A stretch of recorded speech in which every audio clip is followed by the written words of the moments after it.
Bismillahirrahmanirrahim. Alhamdulillahi Rabbil Alamin. Wassalatu wassalamu ala Sayyidina Muhammad wa ala alihi wa sahbihi ajma'in. Allahumma rzuqna ya Rabbana fahman nabiyyin wa hifzal mursalin wa ilhamal malaikatil muqarrabin fi afiyatin ya arhamar rahimin. Allahumma allimna at-ta'wil wa faqihna fid din wahdina ila sawa'is sabil. Ya Rabbana zidna ilma warzuqna fahma. Assalamualaikum warahmatullahi wabarakatuh. Kepada jamaah Masjid Darul Ma'mur dan juga kepada pelajar, khususnya pelajar Tauhid dengan kitab Aqidatun Najin dalam kuliah duha. Jadi saya sambung pelajaran dari kitab ini, iaitu daripada muka 153,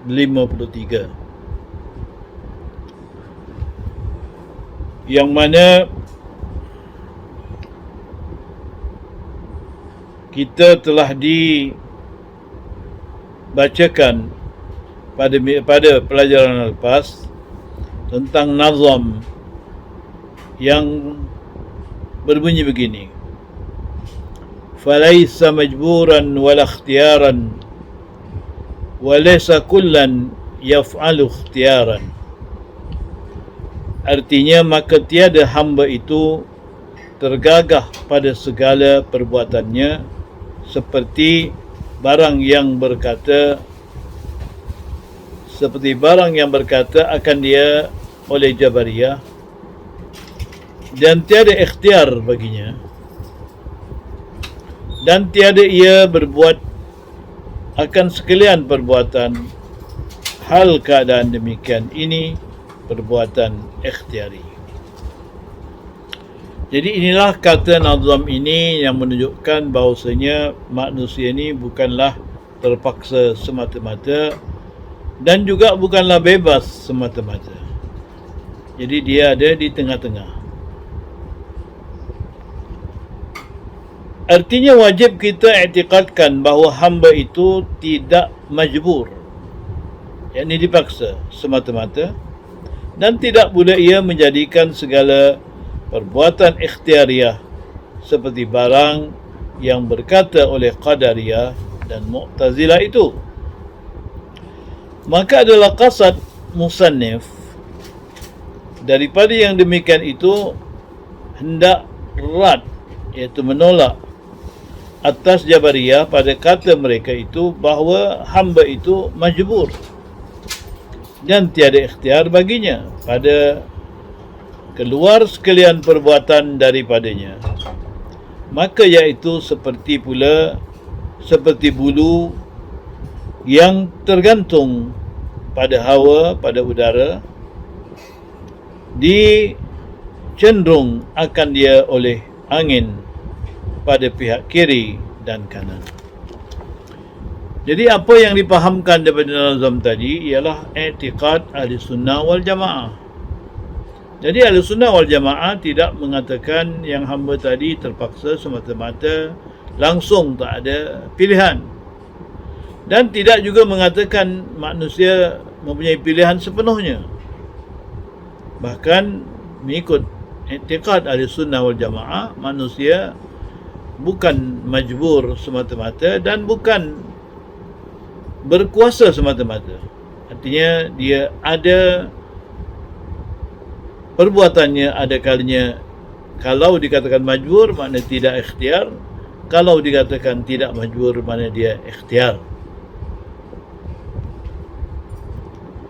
Dan kata nazim, tiada ia berbuat sekalian perbuatan hal keadaan demikian itu perbuatan ikhtiari hendak menolakkan atas Mu'tazilah pada kata mereka itu bahawa hamba itu menjadikan sekalian perbuatan dirinya yang ikhtiariah.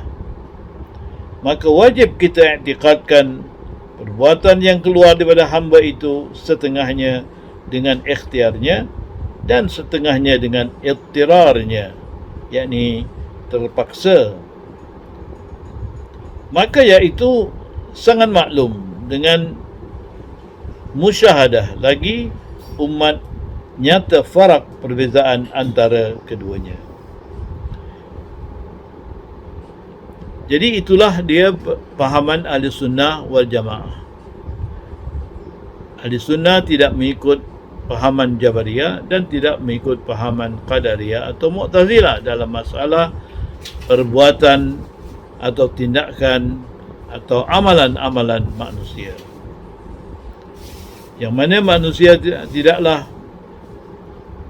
bebas segala-galanya, tetapi ada kalanya manusia terpaksa membuat sesuatu dan juga manusia tidak berkuasa semata-mata kerana ada kalanya manusia lemah untuk melakukan sesuatu dengan ikhtiarnya.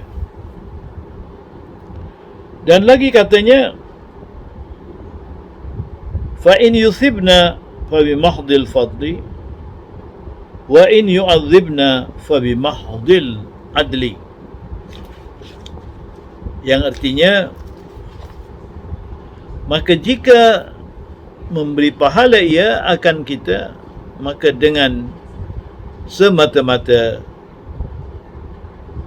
kurnianya, dan jika menyiksa ia, yakni Allah, akan kita, maka dengan semata-mata adilnya. Jadi Allah Subhanahu wa taala pada pahaman ahli sunnah ialah apabila Allah Ta'ala memberikan nikmat kepada kita seperti syurga, bukanlah kerana kita memang berhak untuk mendapat nikmat itu, tapi kerana itu adalah kurniaannya, artinya fadilatnya. Dan apabila Allah Ta'ala menyiksa orang yang buat maksiat atau orang kafir, maka itu adalah kerana keadilannya. Kerana Allah Ta'ala adil, sebab itu Allah Ta'ala menyiksa mereka. Artinya, apabila kita ketahui bahawasanya Allah Subhanahu wa Ta'ala tunggal, ia dengan menjadikan sekalian perbuatan kita sama ada kebajikan atau kejahatan, dan kudrat yang baharu itu tiada memberi bekas sekali-kali. Maka jikalau diberi pahala atau perbuatan yang kebajikan seperti taat, maka dengan semata-mata kurnia jua.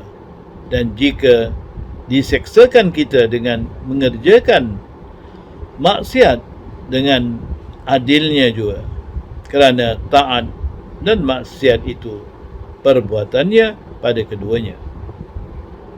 Tetapi dijadikan tanda yang menunjukkan atas barang yang ia ikhtiarnya itu daripada pahala dan siksa, hingga jikalau dibalaskan dengan diberi pahala bagi orang yang mengerjakan maksiat dan siksa bagi orang yang mengerjakan taat, nescaya harus pada akal, kerana tiada ditanyakan daripada barang yang diperbuatnya, dan mereka itu yang ditanyai akan mereka itu. Jadi segala apa yang dibuat oleh manusia, sama ada taat atau maksiat, adalah semuanya adalah berasal daripada Allah Subhanahu wa Ta'ala. Jadi tidaklah kerana manusia membuat taat dan sebagainya, yang mana Allah Ta'ala terpaksa memberinya atau mengurniakannya syurga. Tidak mesti. Begitu juga tidak mesti perbuatan maksiat itu dengan sendirinya perbuatan itu membawa ke neraka. Tidak mesti. Semuanya bergantung kepada kehendak Allah Ta'ala juga. Kerana Tuhan yang menjadikan manusia. Dan Tuhan menjadikan manusia bersama-sama segala perbuatannya. Artinya semuanya kejadian manusia dan perbuatannya adalah daripada Allah Subhanahu wa taala, yang mana firman-Nya wallahu khalaqakum wa ma ta'malun, dan Allah yang mencipta kamu dan perbuatan kamu. Jadi kalau sekiranya Allah Ta'ala memberi pahala kepada manusia Muslim yang berbuat baik, ialah kerana kelebihan Allah. Kerana Allah Ta'ala nak memberi kurnia, pemberian kepada hamba itu, iaitu dengan memberi pahala.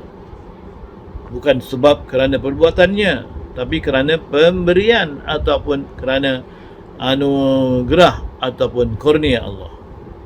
Begitulah juga kalau Tuhan nak menyeksa orang kerana buat maksiat, bukan kerana perbuatan itu yang menyebabkan Allah Ta'ala berbuat demikian, tapi kerana adilnya. Allah Ta'ala adil.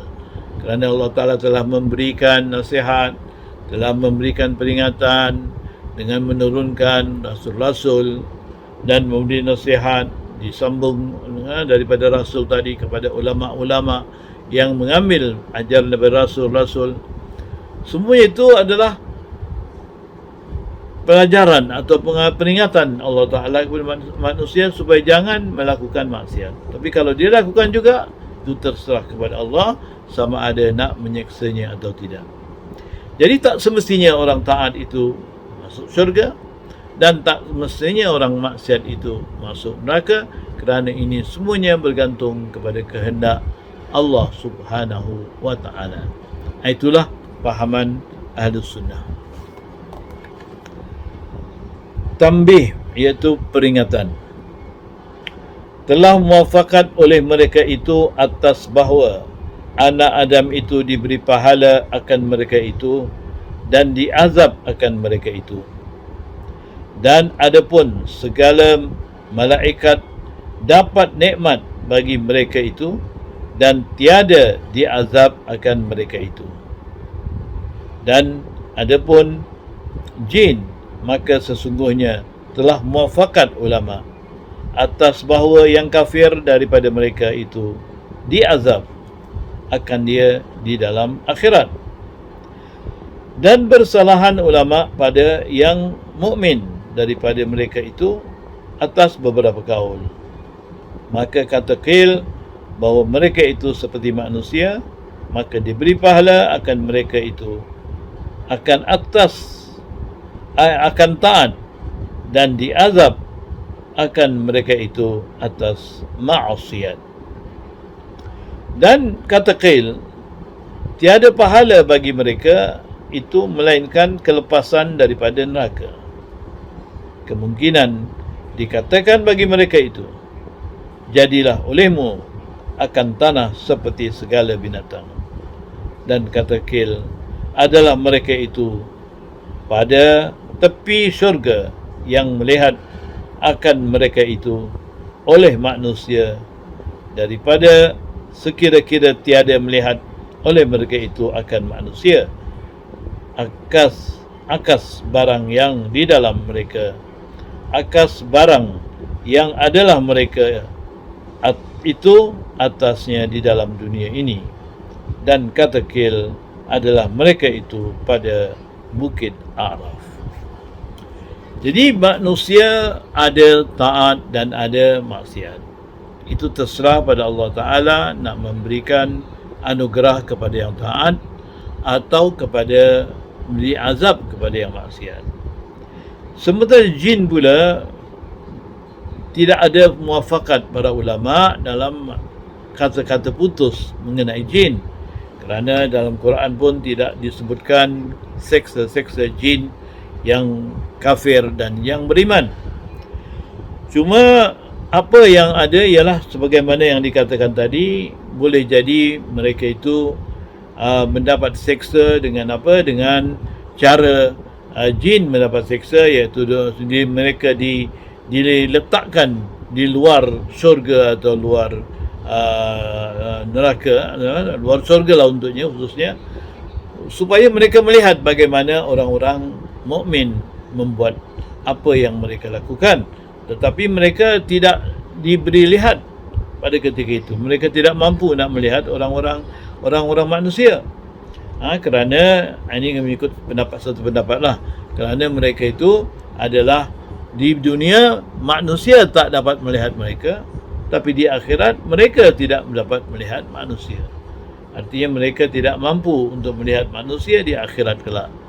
Artinya keadaannya terbaliklah. Itulah tentang jin. Tentang jin.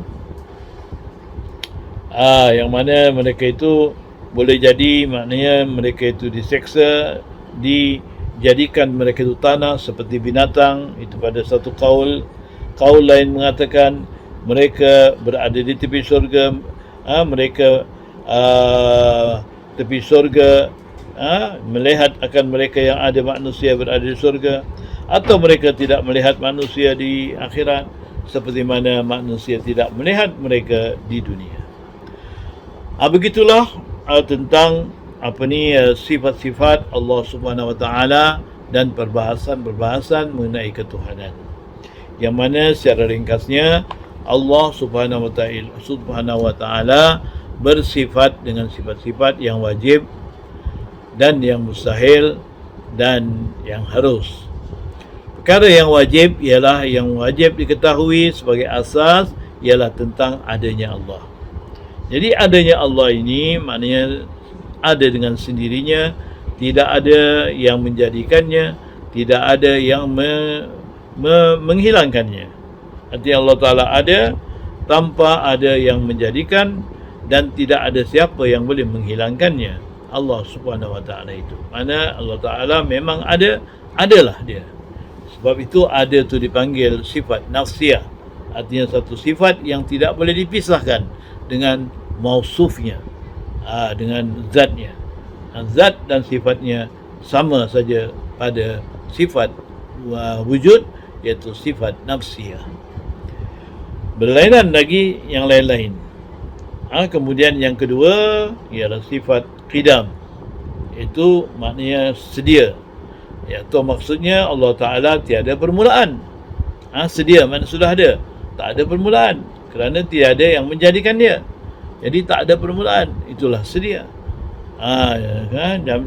Makna tentu tetap ada. Macam kita ni asalnya tak ada, kemudian ada.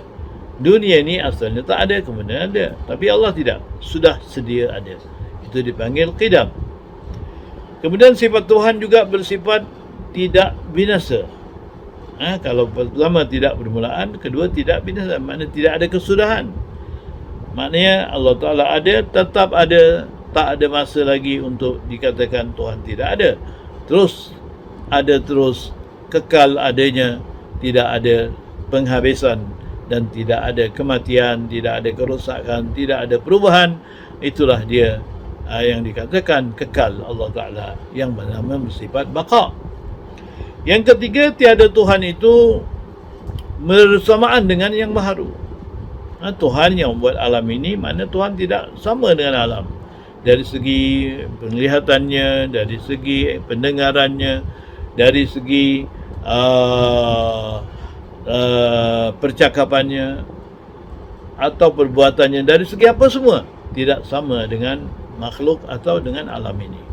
Itulah dia Allah Ta'ala, yang mana sifat ini mana tidak sama, dipanggil mukhalafatuhu ta'ala lil hawadis, mana mustahil mumatsalatuhu ta'ala lil hawadis.